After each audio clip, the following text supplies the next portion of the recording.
আসসালামু আলাইকুম, শুভ সকাল। আজকে সোমবার, এখন বাজতেছে আমার এখানে 7টা, 7:30। কাজে আসছি। কালকে কিছু ভিডিও করেছিলাম, যার রেজাল্ট আমার ইনবক্সে প্রচণ্ড রকমের গালাগালি, খুবই জঘন্য ভাষায় গালাগালি আমাকে করা হয়েছে। সমস্যা নেই, এগুলো আমি অভ্যস্ত হয়ে গেছি। আজকে 15 বছর ধরে তো লিখছি, গালি আমার সমস্যা নেই। তো আপনাদের কাছে তো আসলে গালি ছাড়া আর কিছু নাইও। কি করবেন আপনারা বলেন?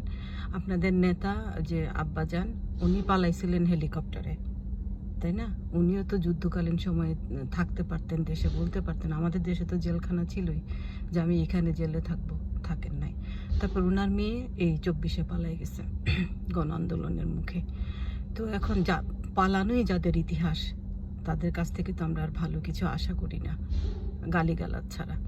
তো এই এই যে স্বৈরাচারী হাসিনা ওই ভারতে চলে গেল, যাই আসে প্রথমে কি বলল, আমি চট করে ঢুকে যেতে পারি। এই যে চট করা শব্দটা, এটা হচ্ছে এটা খারাপ, নেগেটিভ শব্দ। যদি সৎ থাকতেন, অনেস্ট থাকতেন, যদি এই যে নিজের এত উন্নয়নের গল্প করেন, এগুলোর প্রতি যদি উনি লয়াল থাকতেন, দেশের মানুষের প্রতি যদি লয়াল থাকতেন, আপনারা যারা গলাবাজি করেন আপনাদের প্রতি যদি ওনার ভালোবাসা এবং লয়ালিটি থাকতো, তাহলে তো চট করে আসার কথা বলতো না। উনি বলতো যে আমি বীর দর্পে আসবো, তোমরা ভয় পেও না, আমি একদিন বীর দর্পে বাংলাদেশে ফেরত আসবো। কিন্তু উনি বলেছেন চট করে আসবেন। তো চট করে কারা আসে? চোররা, ওই যে চোরা কারবারি, যারা এই ড্রাগস, সীমান্তে ড্রাগস পাচার করে, কাঁঠাল, চিনি এগুলা পাচার করে, গরু পাচার করে, তারা না চট করে যায়, চট করে ঢুকে, চট করে যায় ওই পারে, আবার চট করে ঢুকে, কিছু কিছু আবার মারাও পড়ে এর মধ্যে।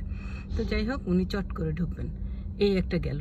আর একটা কথা উনি কি বলেছেন, সম্প্রতি বলেছেন উনি ক্ষমতায় নাই। আপনারা একটা জিনিস চিন্তা করেন, যে মহিলা ক্ষমতায় নাই সে বলছে যে গোপালগঞ্জে যে পুলিশ কাকে কাকে অ্যারেস্ট করছে, তাকে তার যেন নাম ঠিকানা বের করা হয়, এবং উনি আবার ক্ষমতায় আসলে এদের কাউকে ছাড়বেন না। আগে কাকে কাকে ছাড়ছেন, যে কারো ভাই বোন, ভাইয়ের বউ, মা, এই সে বইলা কাউকে কাউকে ক্ষমা করছেন, এবার আর তিনি ক্ষমা করবেন না। আপনি যদি আপনি একজন সৎ লোক হয়ে থাকেন, আপনি মন দিয়ে আপনি একটা জিনিস চিন্তা করেন, যে মহিলা ক্ষমতায় নাই, সে ক্ষমতায় আসলে পরে কাউকে ছাড় দিবে না বলছে। কাকে ছাড় দিবে না বলছে? যে পুলিশ, যে কিনা রাষ্ট্রের দায়িত্ব পালন করতে গেছে, রাষ্ট্রের দায়িত্ব, তার কোনো ব্যক্তিগত ইস্যু পালন করতে যায় না, ব্যক্তিগত খায়েশ পূরণ করতে যায় না। উনি রাষ্ট্রীয় দায়িত্ব ওনার উপরে যা দেয়া হয়েছে, উনি সেটা পালন করতে গেছেন, এবং সেই পুলিশকে উনি ছাড়বেন না বলছেন। এই হচ্ছে আওয়ামী লীগ, যারা ছাড়বে না বলে, উনি বলছে আমি যা বলি তা করে দেখাই। তার মানে সে যে খুন করছে, সে যে তার সংগঠন যে একটা খুনি সংগঠন, তার সংগঠন যে একটা সন্ত্রাসী সংগঠন, এই মহিলার কথাতে বারবার বারবার প্রমাণিত হয়। আমরা চাই এই মহিলা আরো কথা বলুক। সে তো এখন পাগল হয়ে যাওয়ার অবস্থা। এখন তার ওই যে জিব্বা বের করা সাংবাদিকরা নাই, সে সাংবাদিকদের সামনে বৈশা সব বন্ধ করে দিব, আমার বাপের দেশ, এগুলো করতে পারতেছে না। সে এখন কুত্তা পাগল হয়ে গেছে। এই যে ভাদ্র মাসে যে কুত্তা পাগল হয়, ওই পাগল হয়ে গেছে। ওই পাগল হয়ে সে এখন এরে ফোন দে, তারে ফোন দে, এই করব সেই করব। এই হচ্ছে সন্ত্রাসী সংগঠন আওয়ামী লীগ। আওয়ামী লীগের মধ্যে আপনি যারা সাপোর্টার আছেন, কিছু কিছু ভালো মানুষ, অন্ধ সাপোর্টার আছেন, বেনিফিটেড পাইছেন, আমরা জানি এগুলো কেমনি বেনিফিটেড পাইছেন।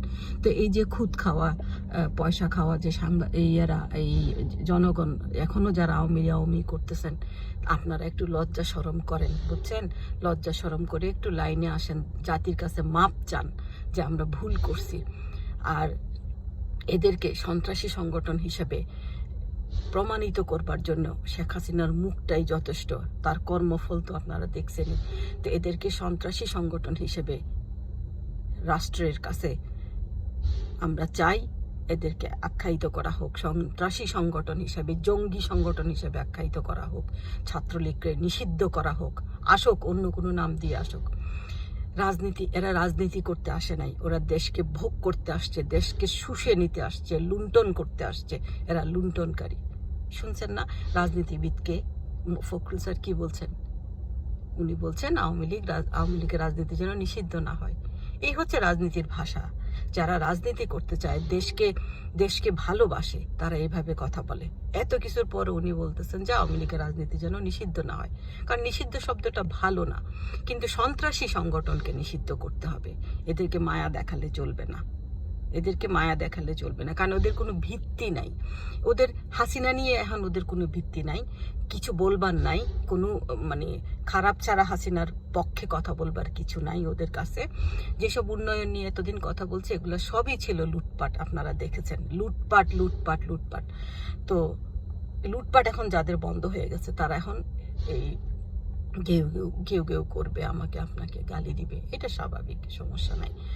কিন্তু এই সংগঠনটাকে যারা এই গুম খুনের সাথে জড়িত, এদেরকে যদি যথাযথ শাস্তি আমরা দিতে না পারি, তাহলে এই যে আওয়ামীকরণটা বন্ধ হবে না, আওয়ামীকরণ দূর করতে হবে।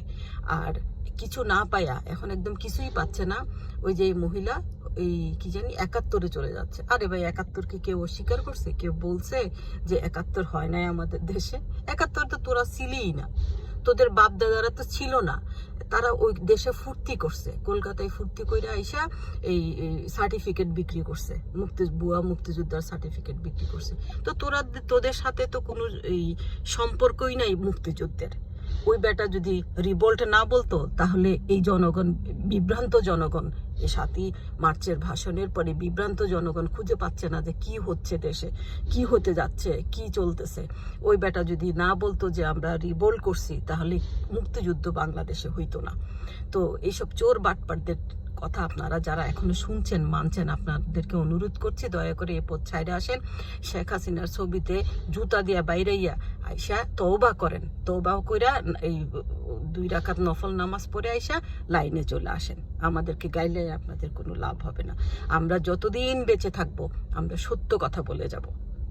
আমরা ভয় পাই না, হাসিনা থাকতেই ভয় পাই নাই। হাসিনা পুলিশ পাঠাইছে, হ্যান করছে, ত্যান করছে, আইডি খাইয়া দিছে, লাভ নাই তো। আইডি একটা গেলে 14টা আসবে। মিথ্যাকে আমরা মিথ্যা বলবো। ছাত্রলীগ, আওয়ামী লীগ একটি জঙ্গি সংগঠন, একটা ভাওতাবাজির সংগঠন, একটা মিথ্যা রূপে গঠিত হওয়া সংগঠন। ভালো থাকবেন সবাই। আরো বেশি গাইলেন, আমিও আসি, দেখি কি করা যায়।